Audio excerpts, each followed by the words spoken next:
ندیم اختر صاحب صوبہ بہار انڈیا سے آپ سوال کرتے ہیں کہ داڑھی رکھنے کی شرعی حیثیت کیا ہے، داڑھی کتنی مقدار ضروری ہے اور کیا ایک مشت سے زائد داڑھی کو کاٹنا جائز ہے یا نہیں، اگر جائز ہے تو اس کا ثبوت کہاں ہے؟ جہاں تک داڑھی کا تعلق ہے تو داڑھی رکھنا واجب ہے،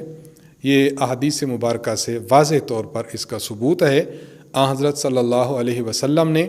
مونچھوں کو کٹانے اور داڑھی کو بڑھانے کا حکم فرمایا ہے، اور آپ علیہ السلام ارشاد فرماتے ہیں وفر اللحا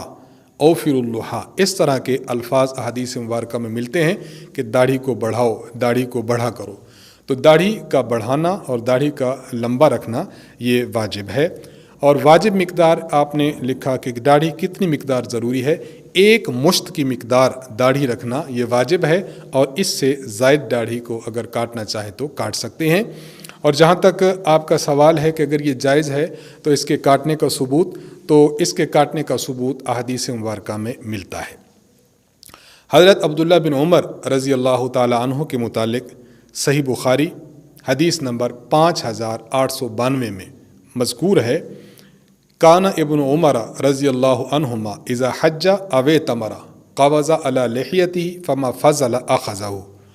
کہ حضرت عبداللہ بن عمر رضی اللہ عنہما جب آپ حج کرتے یا عمرہ کرتے تو داڑھی مبارک کو آپ پکڑ لیتے اور ایک مشت سے جو حصہ زائد ہوتا آپ اس کو کاٹ دیا کرتے تھے۔ تو حضرت عبداللہ بن عمر رضی اللہ عنہ سے صحیح بخاری میں موجود ہے۔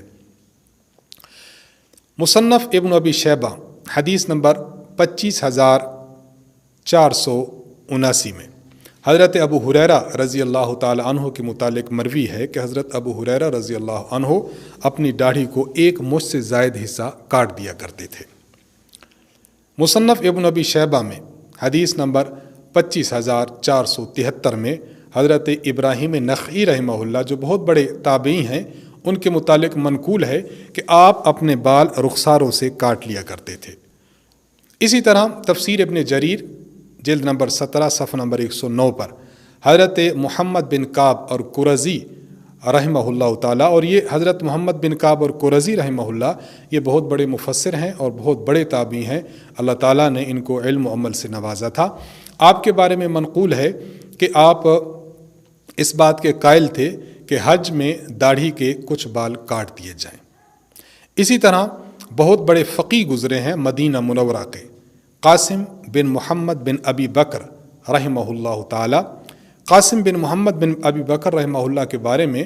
مصنف ابن ابی شیبہ حدیث نمبر 25476 میں منقول ہے کہ جب آپ اپنے سر منڈاتے تھے تو آپ اپنی مونچھوں اور داڑھی کے بال کاٹتے تھے۔ اس طرح کئی اور روایات موجود ہیں جن سے بات واضح ہوتی ہے کہ اگر کوئی شخص اپنی داڑھی کے ایک مشت سے زائد بالوں کو کاٹنا چاہے تو کاٹ سکتا ہے، یہ کاٹنا جائز ہے۔ جو لوگ کاٹنے کو بالکل غلط، حرام اور ناجائز کہتے ہیں تو ان کا یہ کہنا بالکل درست نہیں ہے۔ صحابہ کرام رضی اللہ تعالی عنہم کی شخصیات ایسی شخصیات ہیں جو حضور علیہ الصلاۃ والسلام کے فرمان مبارک کی ترجمانی ہے۔ حضرت عبداللہ بن عمر رضی اللہ تعالی عنہ خود ارشاد فرماتے ہیں کہ میں نے رسول اللہ صلی اللہ علیہ وسلم سے سنا، آپ علیہ السلام نے فرمایا داڑھی کو بڑھاؤ اور مونچھوں کو کٹاؤ۔ جب یہ فرمان حضرت عبداللہ بن عمر رضی اللہ عنہ سے مروی ہے اور حضرت عبداللہ بن عمر رضی اللہ عنہ خود داڑھی کو ایک منہ سے زائد کاٹ رہے ہیں، اس بات کی دلیل ہے کہ حضرت عبداللہ بن عمر رضی اللہ عنہ حضور علیہ الصلاۃ والسلام کے فرمان مبارک کی عملی تصویر پیش کر رہے ہیں کہ داڑھی اگر بڑھانی ہے تو ایک مشت تک بڑھائیں، ایک منہ سے زائد کاٹنا چاہے تو کاٹ سکتے ہیں۔ تو ہم جس طرح احادیث رسول اللہ صلی اللہ علیہ وسلم کو مانتے ہیں، اس طرح حضور علیہ السلام کے صحابہ کے عمل مبارک کو بھی مانتے ہیں۔ دونوں کو ماننے میں دنیا اور آخرت کی کامیابی اور کامرانی ہے۔